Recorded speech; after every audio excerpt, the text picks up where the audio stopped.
ہوتا ہے, بعض لوگ اپنے آپ کو زیادہ سمجھدار سمجھتے ہیں. وہاں امام حسین کو بھی کہا جا رہا ہے, حتیٰ بعض خاندان کے لوگ, بعض دوست حسین کی کیا کر رہے ہیں آپ,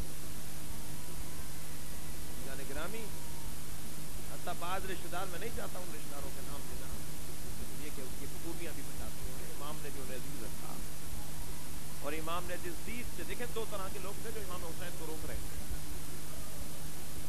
عبداللہ ابن زبیر بھی روک رہا تھا, عبداللہ ابن عمر بھی روک رہے تھے.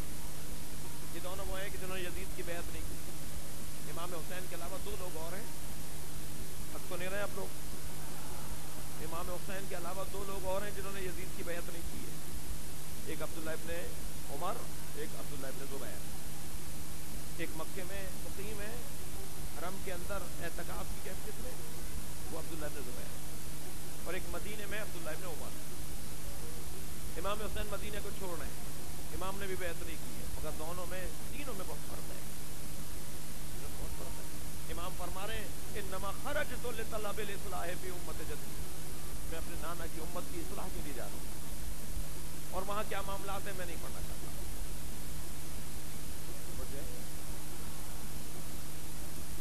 کسی نے کیوں کہا, ایک سلوات بھیجے محمد والے.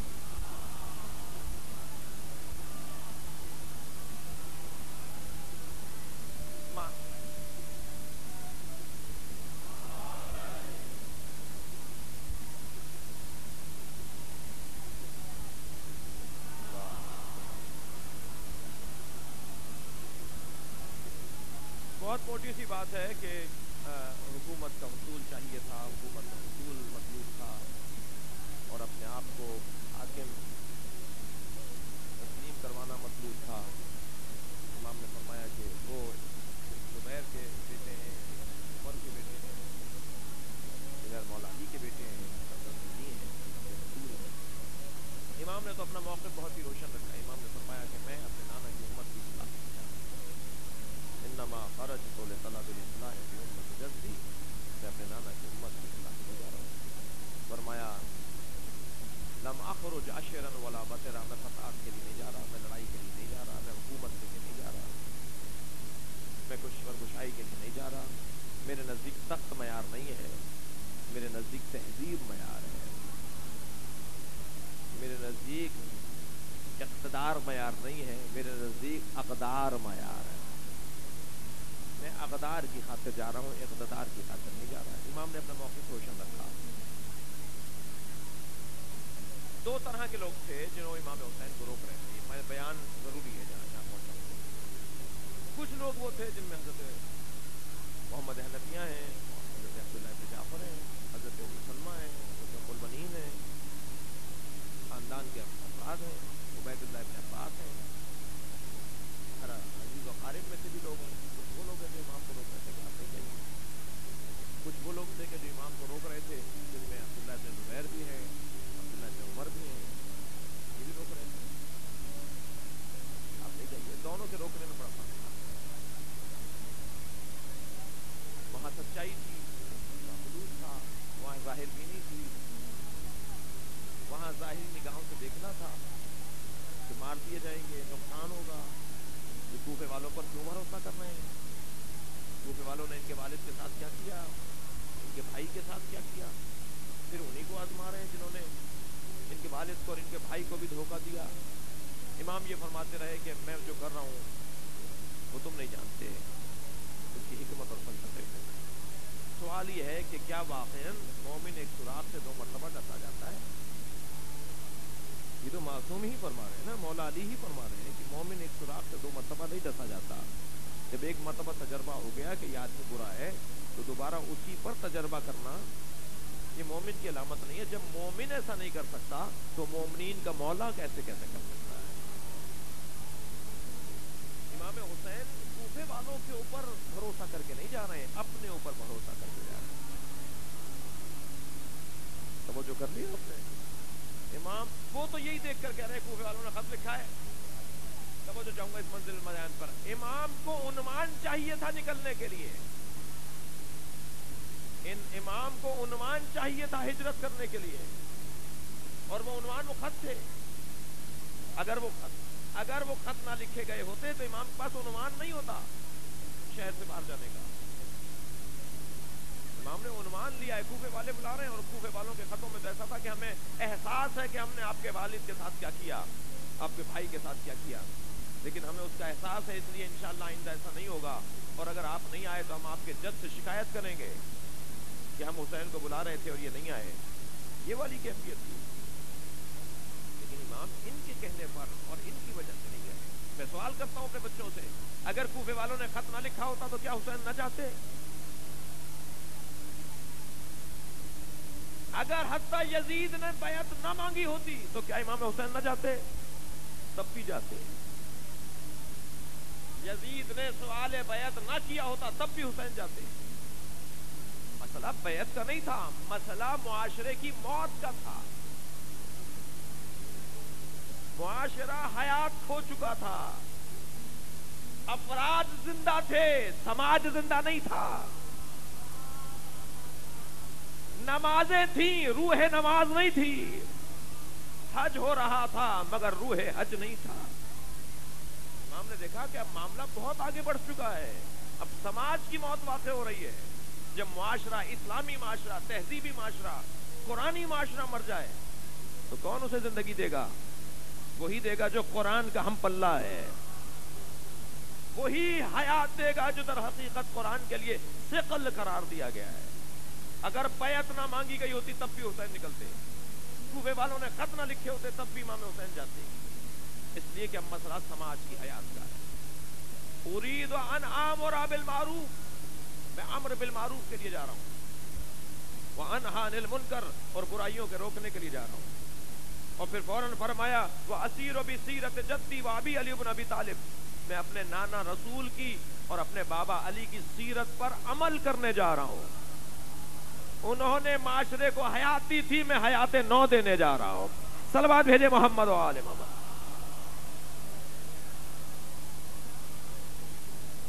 میں معاشرے کو مرنے نہیں دوں گا, جب تک حسین زندہ ہے معاشرہ مر نہیں سکتا. امام, میں اپنے نانا اور اپنے بابا علی کی سیرت پر عمل کرنے جا رہا ہوں. کیا ہے سیرت ان کی؟ سیرت یہ ہے کہ اقدار بحال کریں, تہذیب بحال کریں, اسلام کی صحیح تصویر پیش کریں. اسلام ایک شفا بخش دوا کا نام ہے جس کو جعلی کر دیا گیا, جس کو مخلوط کر دیا گیا, جس کی تاثیر مٹا دی گئی. اس لیے کہ حقیقی اسلام جو روح کے ساتھ تھا وہ ختم کر دیا گیا. لیبل تھا, پیکنگ تھی, ڈبہ تھا, لیکن دوا وہ نہیں تھی کہ جو حقیقی ہوتی ہے. اس لیے نمازوں میں اثر نہیں تھا, روزے میں اثر نہیں تھا, حج کا کوئی اثر ہی نہیں تھا, زکوٰۃ کی ادائیگی کا کوئی اثر نہیں تھا. اس لیے نہیں ہو رہا کہ حقیقی اسلام کا وجود نہیں رہا. لہٰذا امام حسین نے فرمایا کہ میں نہیں جا, وہاں بھی امام حسین بنا ہے, یہاں بھی امام بنا ہے. اور دیکھنے والے ایک شبہ پھیلا رہے ہیں, ایک اینک لگا رہے ہیں لوگوں کو, کیا یہ کیا کر رہے ہیں؟ دو طرح کے چاہنے والے کہہ رہے تھے امام فرمایا کہ جو میں جانتا ہوں وہ تم نہیں جانتے, جو میں سمجھتا ہوں تم نہیں. کچھ لوگ تھے جو کسی اور مطلب کی وجہ سے روک رہے ہیں. اگر یہ چلے گئے تو بھائی یہ تو اکیلے ہی لشکر ہے, اگر یہ جیت گئے, توجہ ہے نا, وہ جو دوسرے روک رہے ہیں وہ اس وجہ سے روک رہے ہیں کہ اگر یہ جیت گئے, ان کے ہاتھ میں حکومت آ گئی تو ہم کب ہدف تک پا سکیں گے, ہمارا مقصد کب پورا ہوگا. لہذا وہ روک رہے ہیں حسین نہیں جاؤ. وہ حسین کی ہمدردی میں نہیں روک رہے, اپنے مطلب سے نہیں روک رہے, اپنے مطلب کی وجہ سے روک رہے ہیں. امام تنہا ہے, سمجھ نہیں رہے لوگ. سلام ہو زینب کبریٰ پر, فضائل کی بات باب میں عرض کر رہا ہوں. سلام ہو جناب زینب پر, سمجھ رہی ہیں اپنے بھائی. ازواج پر سلام ہو, سمجھ رہے ہیں اپنے مولا کو. جانے گرامی, یہ کردار کوئی چھوٹے کردار نہیں ہے, بڑے عظیم کردار ہیں. سلام ہو جناب سکینہ پر, اپنے بابا کو سمجھ رہی ہیں. بیٹا, اللہ اکبر, بڑا موٹا فرق ہے نو تم میں اور حسین میں. نو تمہارا بیٹا تمہاری اطاعت نہیں کرے گا, مگر حسین کا بیٹا کہے گا السنا علی الحق, بابا ہم حق پر نہیں ہیں. صلوات بھیجیں حضرت علی اکبر پر.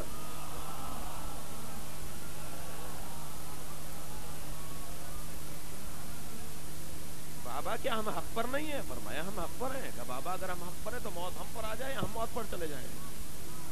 اتنا حوصلہ, ایسا حوصلہ اگر بیٹا باپ کو دے رہا ہو تو میں تو کہتا ہوں کہ 72 ایک طرف, علی اکبر حسین کے لیے ایک طرف. قوت بازو ہوا کرتا ہے بیٹا. اہل خانہ, گھر والے, زوجہ, بچے, اولاد, ساری دنیا ساتھ نہ دے اور گھر والے ساتھ دے رہے ہوں. جملہ کہہ دوں, ساری دنیا ساتھ نہ دے اور گھر والے ساتھ دیں تو نبی اعلان نبوت کرتے ہیں. صلوات بھیجے محمد و آل محمد پر.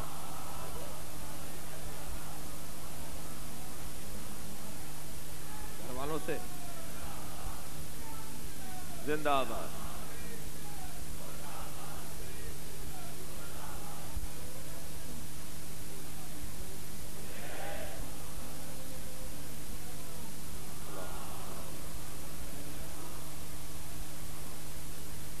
کشتی بنا لی انہوں نے, پانی اوپر سے بھی برسنے لگا اور نیچے سے بھی ابلنے لگا. اور پانی جب بڑھنے لگا تو کشتی حرکت میں آئی. کشتی کو حرکت میں لانے کے لیے بھی بڑا سمندر چاہیے تھا.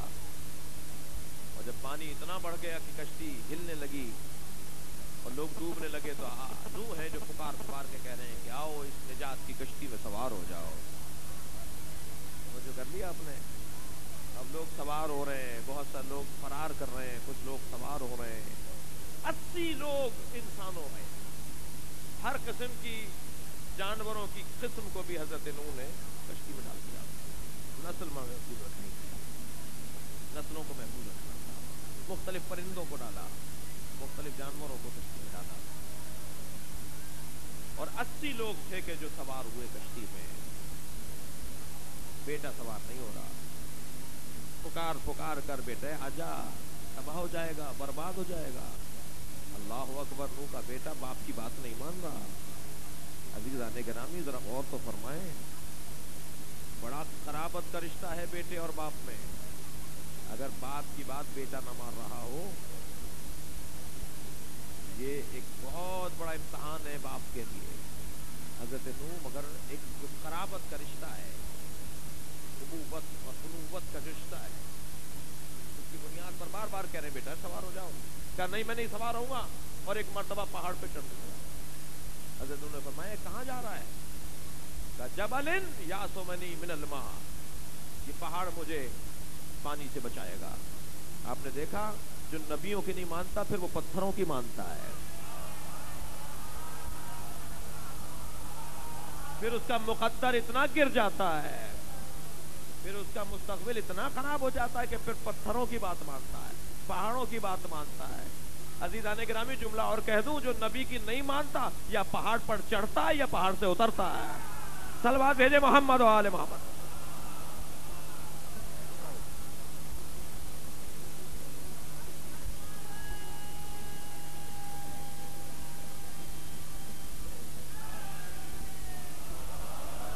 فرمان لگے بیٹا نہ چڑھ پہاڑ پر. کہا نہیں بابا یہ پہاڑ مجھے بچائے گا.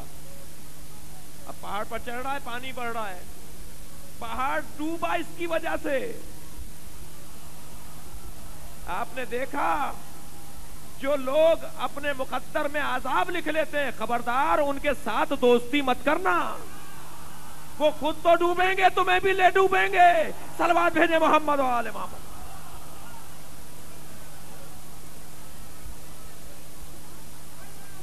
جس کے مقدر میں عذاب ہو. جوان ذرا توجہ کریں اس منزل بیان پر. میرے امام معصوم امام علی رضا علیہ الصلوۃ والسلام نے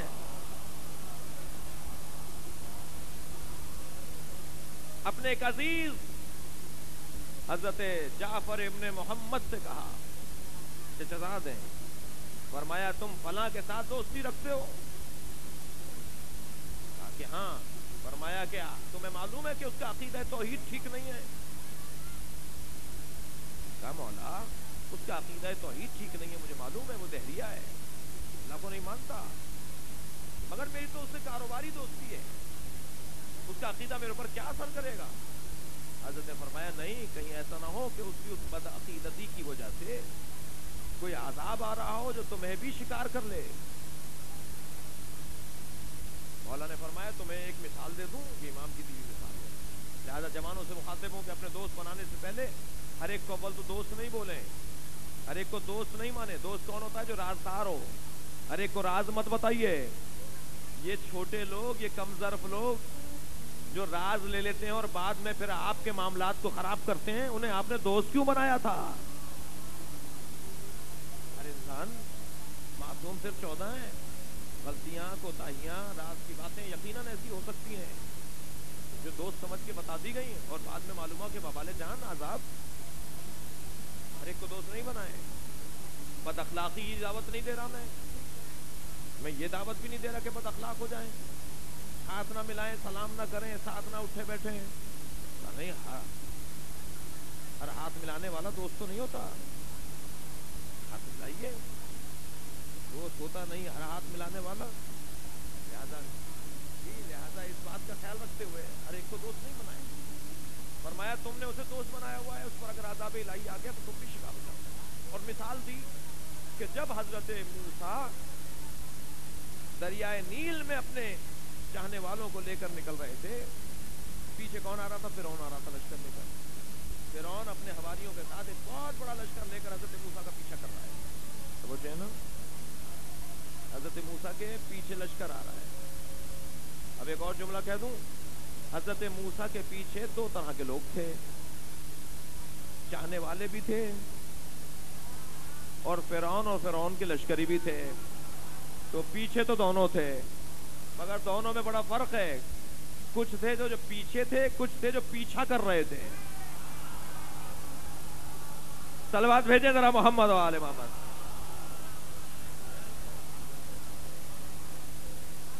تو خبردار، ہر پیچھے چلنے والے کو چاہنے والا مت شمار کر لینا.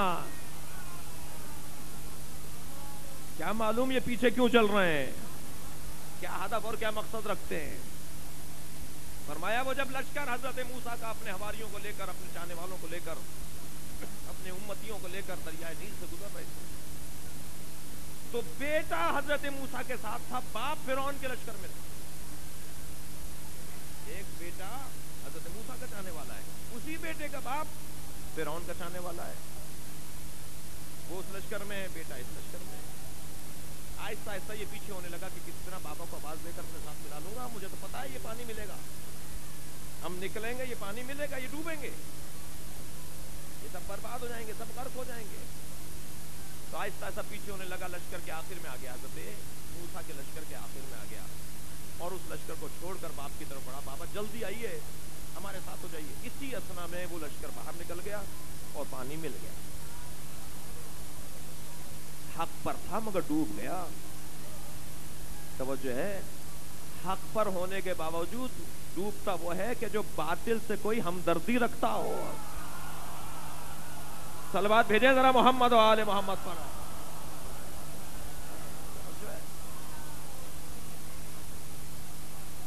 تو حضرت نوح کا بیٹا پہاڑ پر چڑھ رہا، یہ پہاڑ بھی ڈوب گیا.